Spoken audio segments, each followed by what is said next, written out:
Hi guys, welcome back to another episode of Unbalanced with me, Cerys Davage. How are we all?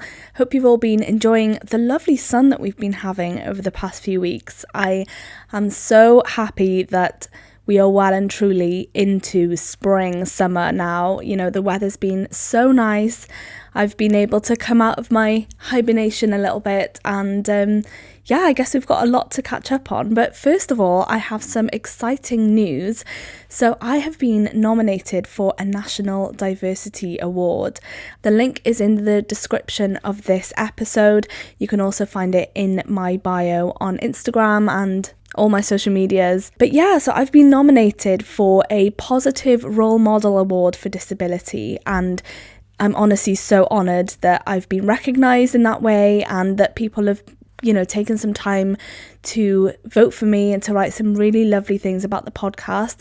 It's really opened my eyes to how much the podcast is helping people, and I don't think I fully grasped how big the podcast was and how much of an impact it had until this nomination and until I saw the votes come in, and I'm just so honoured to be recognised. It's a big category with some amazing people, and to be recognised and to be shortlisted would really, really mean a lot to me. So if you guys want to help me get on the shortlist, the voting closes on May 14th. So you still have some time to cast your vote. Just take a little minute out of your day to cast your vote for me, and it would really, really mean so much. And I'd love to hear, how Unbalanced has impacted you as well. It would be really nice to hear. I really appreciate all the feedback that you guys have given me for my podcast over the past few weeks. The episode with my parents had some really good feedback. I'm really, really happy with how that one turned out. I have looked forward to putting that out for so long, so I'm really happy that, you guys like it, and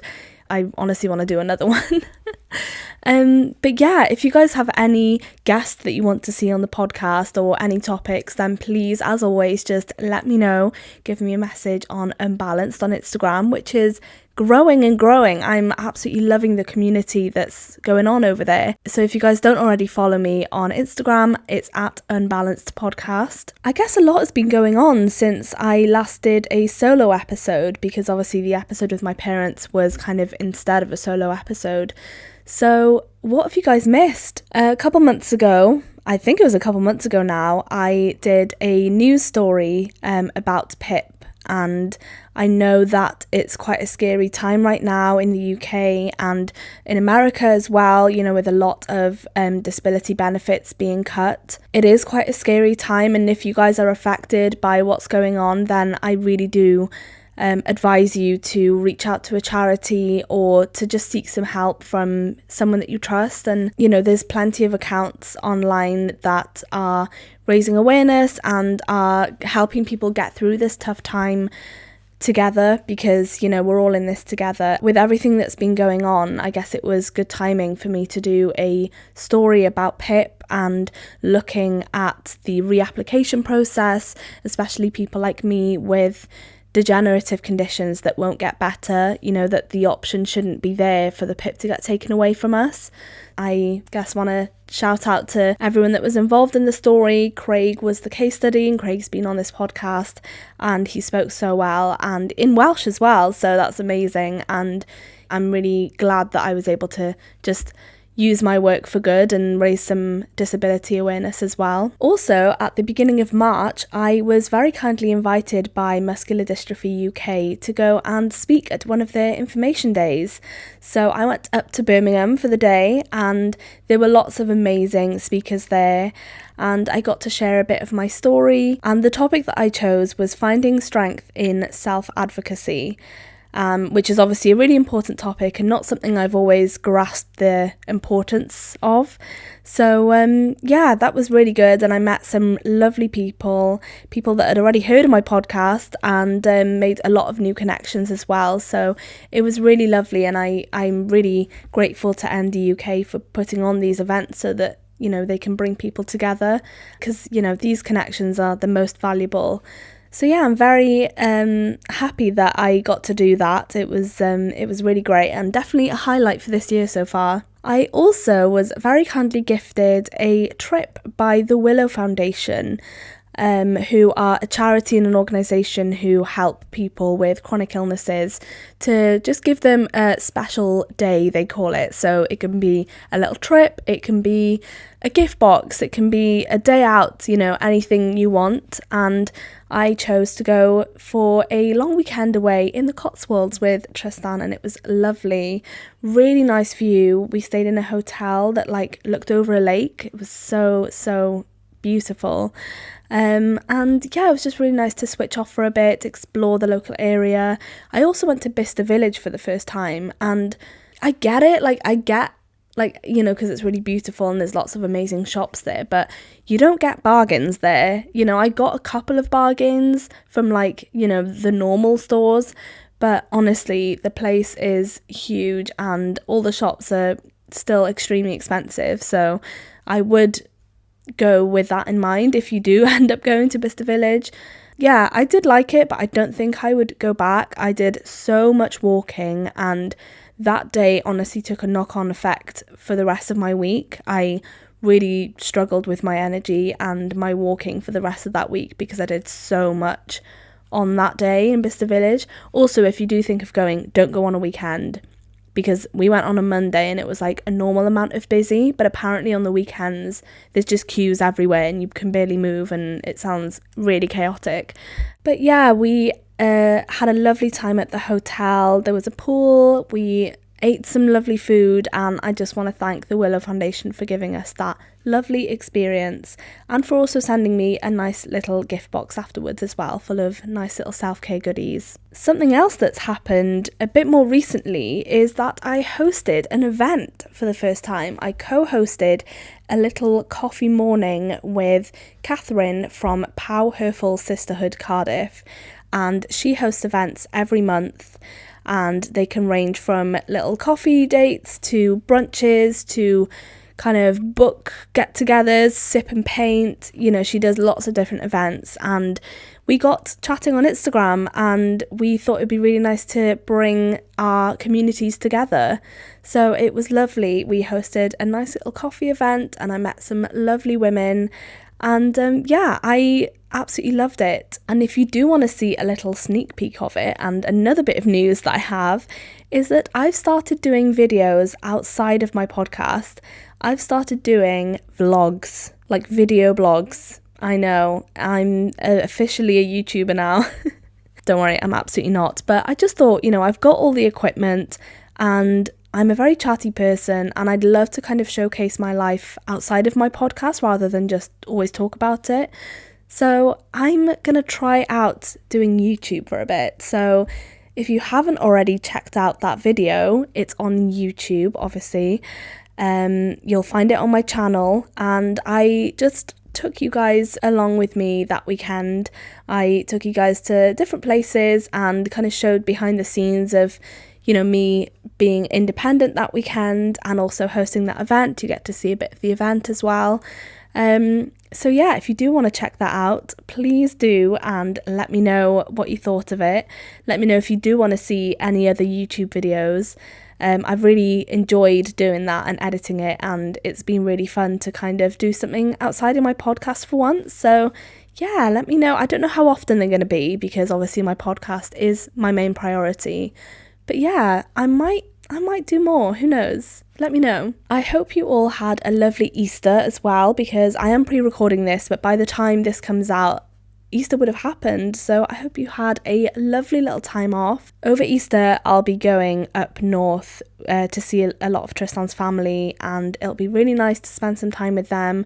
Obviously, by the time this comes out, I would have already done that. But another thing that's happening soon at the end of this month, actually when you're listening to this, I'll be in Ireland with my choir.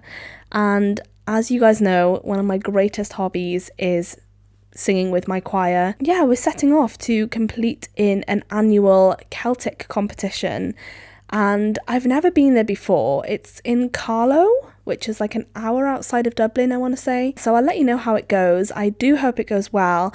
I am hoping to take my wheelchair. I wasn't going to, but then some people in the choir asked me if I was, and I was like, you know what, I've really struggled in the past with doing competitions with my choir and really struggling with all the walking and standing around. So I'm going to take my wheelchair, and it's going to take me out of my comfort zone for sure, because I've only really used my wheelchair with my family, and I haven't really used it outside of just my family. Well, actually I have. I took it to Nice with my friends, but I'm a little bit more comfortable with them. But these are people that, you know, they're a mix of friends, they're a mix of new people that I'm still getting to know, and there's like a lot of us in this choir now, so it's going to be like a huge thing to take my wheelchair with all these people. And obviously have to depend on them to maybe push me or, you know, help me in different ways, and just be understanding of that. And they know, like, I think everyone knows that I've got a disability, because when we practice every week in choir, you know, when everyone else stands up, I just remain sitting down. So they do kind of know that there's something going on, but I don't think a lot of them know that I have a wheelchair. So it's kind of scary, but I think I need to just get out of my head about it and just enjoy the weekend without stressing about, you know, I know the wheelchair will be there to help me, and I will struggle if I don't bring it. So fingers crossed it all goes okay, and that the flight goes well with the wheelchair, and I'll obviously let you know how it goes afterwards. Definitely keep an eye on my Instagram though, because I'm sure I'll be posting updates on there as well. Right, that is more than enough chatting for now. Let's get into today's topic, and I just want to give you guys a little warning that it's going to be an extremely personal topic, and it is quite a triggering topic for a lot of people. So I just want to warn you now before we get into today's topic, which is body image.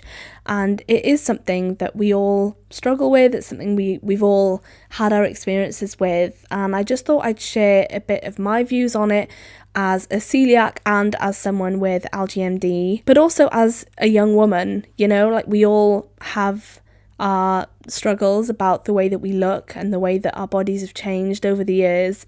And I just thought it would be a good episode to dive into just a little bit, because I know that a lot of you guys will be able to relate to it, and I think it's good to talk about these kind of topics and to be honest and to be transparent about these things, because it is something we all go through. It's, you know, I know for a fact I'm not the only one who worries about the way she looks, you know. I guess the only right place to start is when I was younger, before my celiac diagnosis, and you guys all know this by now, but my arms and legs were really thin and my belly was huge.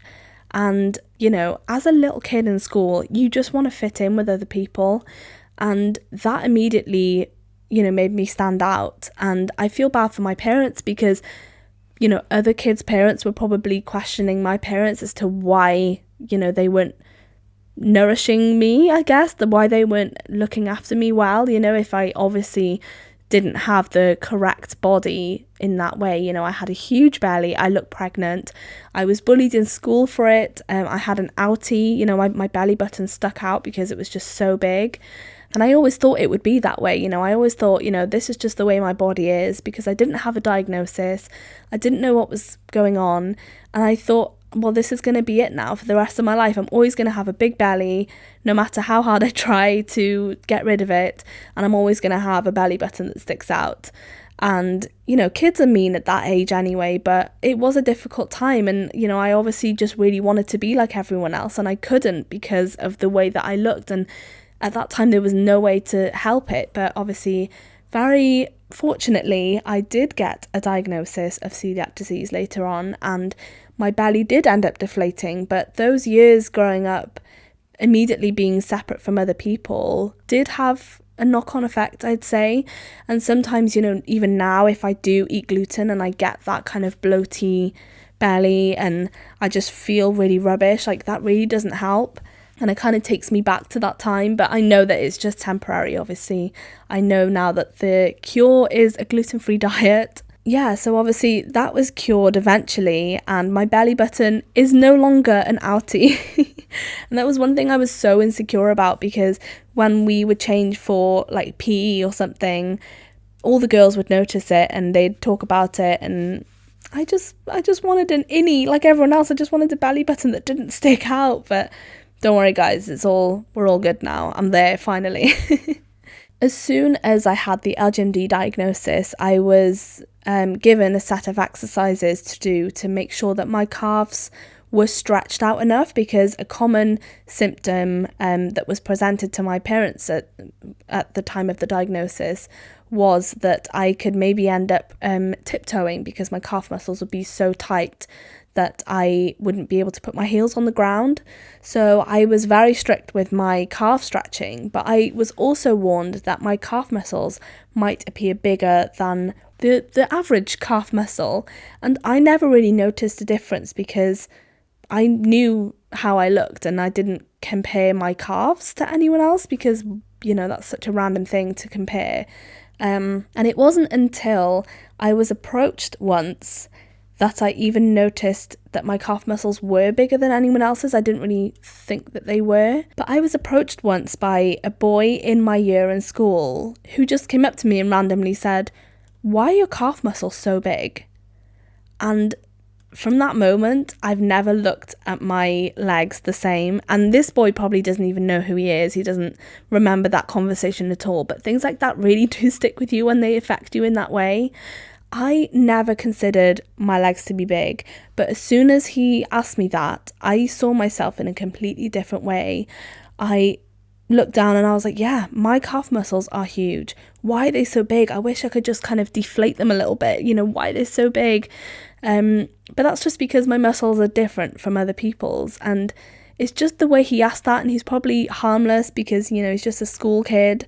But that really stuck with me, and that immediately made me realise, oh, okay, I am different from other people.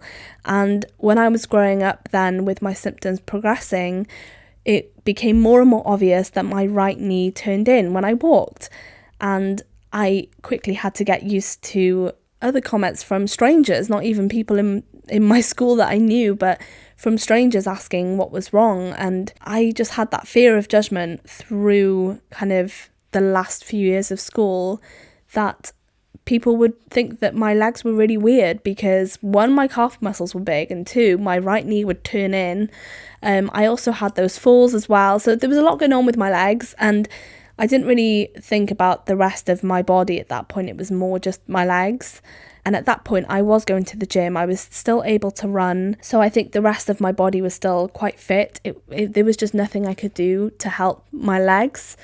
So I guess that was just a little bit frustrating as someone that's a teenager and just wants to fit in with everyone. Luckily at that point though, I had a pretty flat stomach, and this is every girl's dream, to have a flat stomach, every person's dream probably.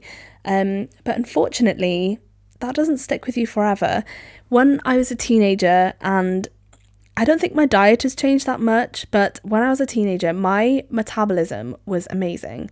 It was so fast, and I almost never bloated unless I, ate something that made me bloated, and if I accidentally ate gluten. But most of the time, I had a really nice flat stomach, and I was very happy with it. And I was like, I'm just one of those really lucky girls with good genes. But that is because I was tiny. I was still a teenager. I was still quite small. I was still short because of, all the years of not growing as a child before my celiac diagnosis. But then you get older and then you realise that you're turning into a woman and you're not going to have that teenager's body anymore. And one thing that I now think is really important is to always go through your clothes and just always very regularly have like a clear out.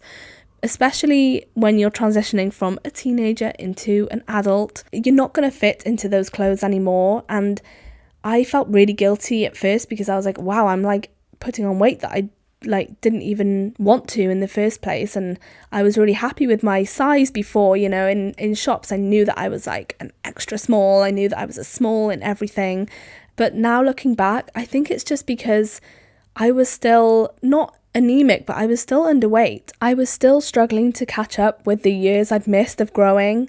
So I think I was just still really underweight, and every time I'd get measured by the doctor, and that's another thing, if you've got a medical condition, you're always at every single appointment going to get your height and weight done. And that was my way of always monitoring my measurements because, I had them done quite regularly anyway, so I didn't need to do them at home. And I'm actually quite glad I never depended on weighing scales at home, because I know that can be a really slippery slope. And my goal for ages was to just gain weight, because I was always like borderline underweight.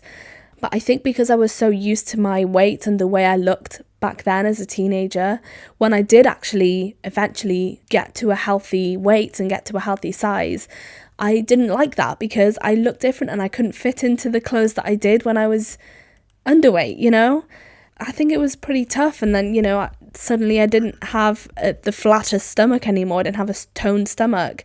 And another thing about having LGMD is that you can't build muscle. So you can't get abs, you can't have bulging biceps or anything.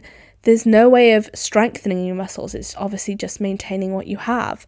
So I really wanted to stay toned in my stomach. I wanted to stay and have borderline abs.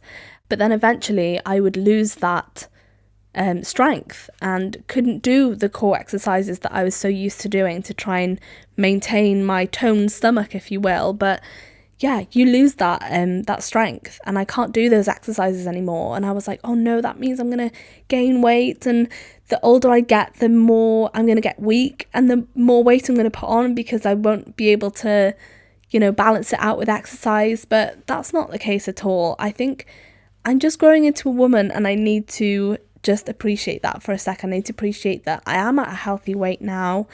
And I think what makes this even more difficult is just social media. And when I was younger, when I wasn't on social media, magazines and TV, just seeing all these women all around me and on social media, it just gives you the idealistic, quotes, way of how you're supposed to look. Just seeing all these body types, but they were all the same, in magazines, on television, on social media.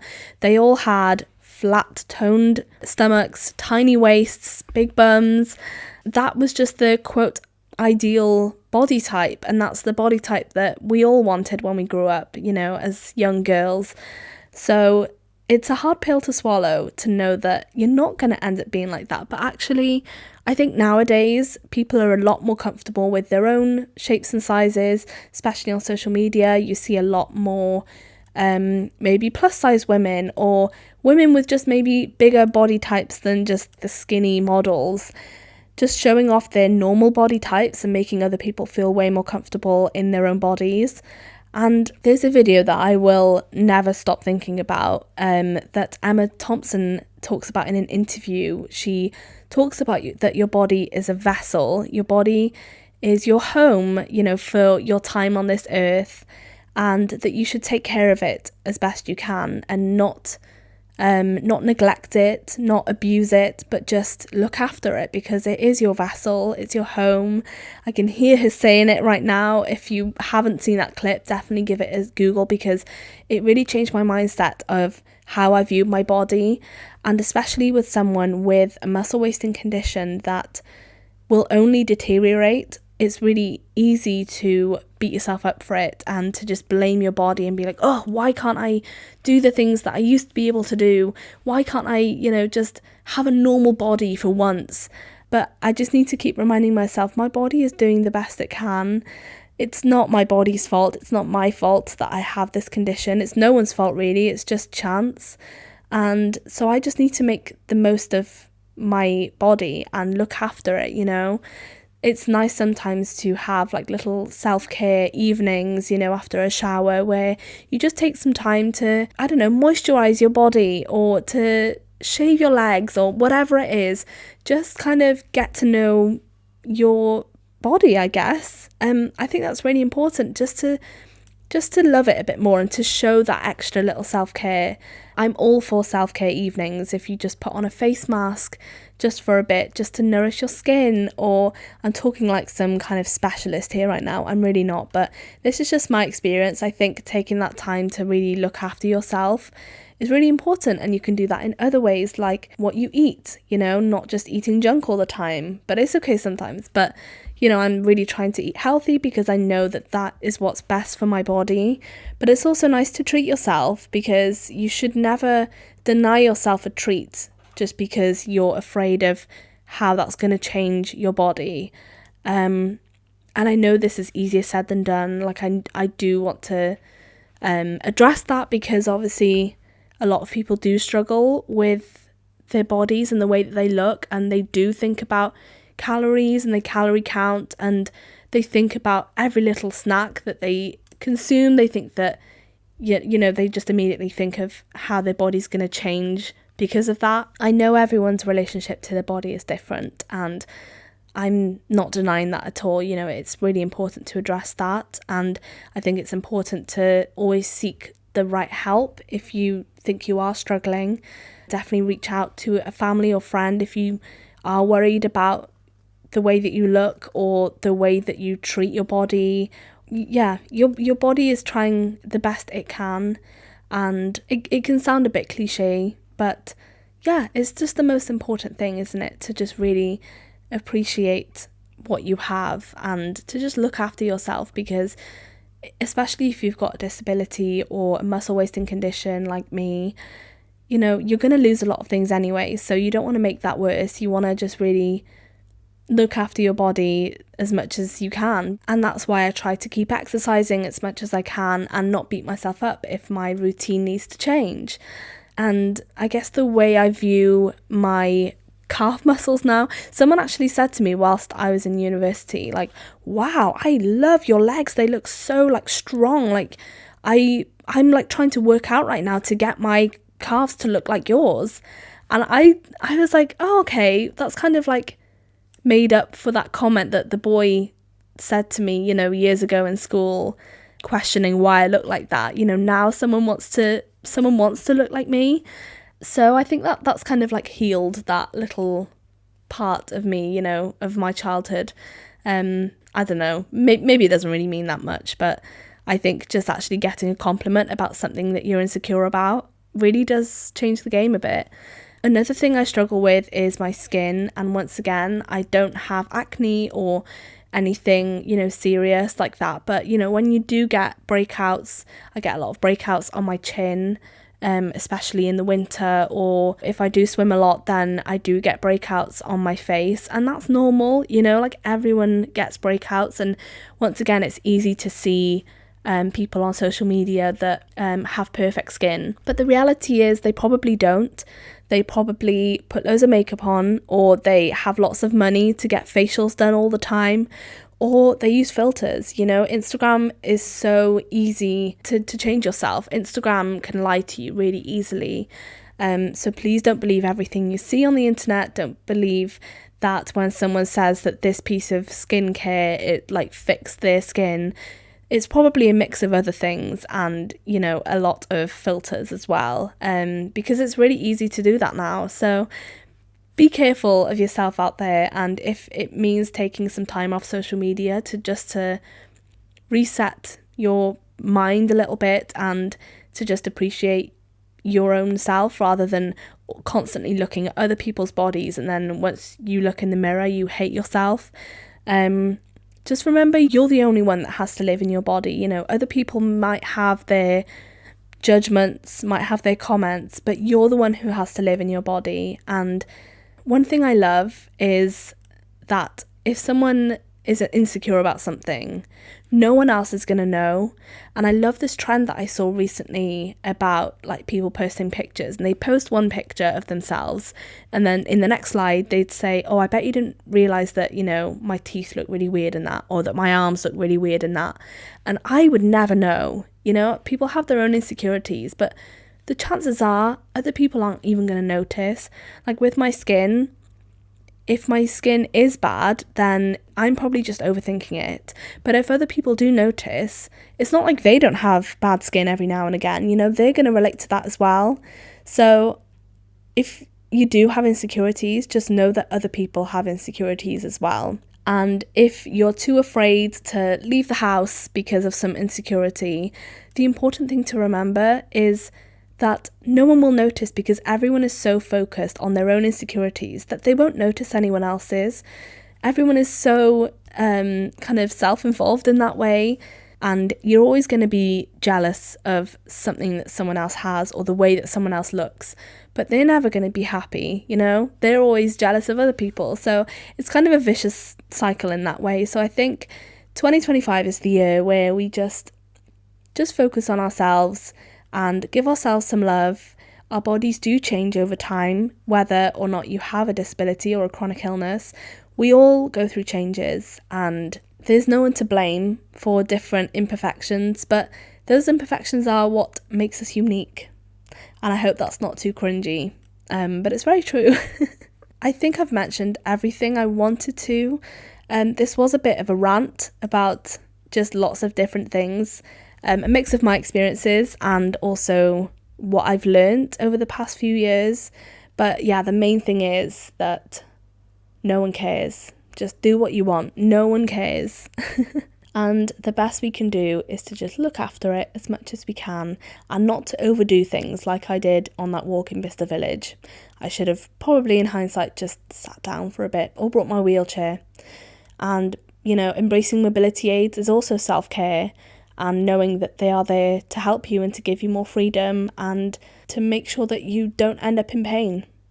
So I'm going to embrace that going forward. And not every day is going to be easy. You know, I still really struggle with the way that I look. I still struggle with bloat. I still struggle with my legs. You know, if I've had a bad day, if I've had a fall, I still struggle. You know, I still beat myself up mentally. I still worry about how big my belly is if I'm wearing an outfit that might enhance my belly or something. If I have a bad breakout on my skin, I will be covering that up before leaving the house, you know. So you're not alone in what you're going through. And if you are struggling, the best thing to do is to just talk about it with someone.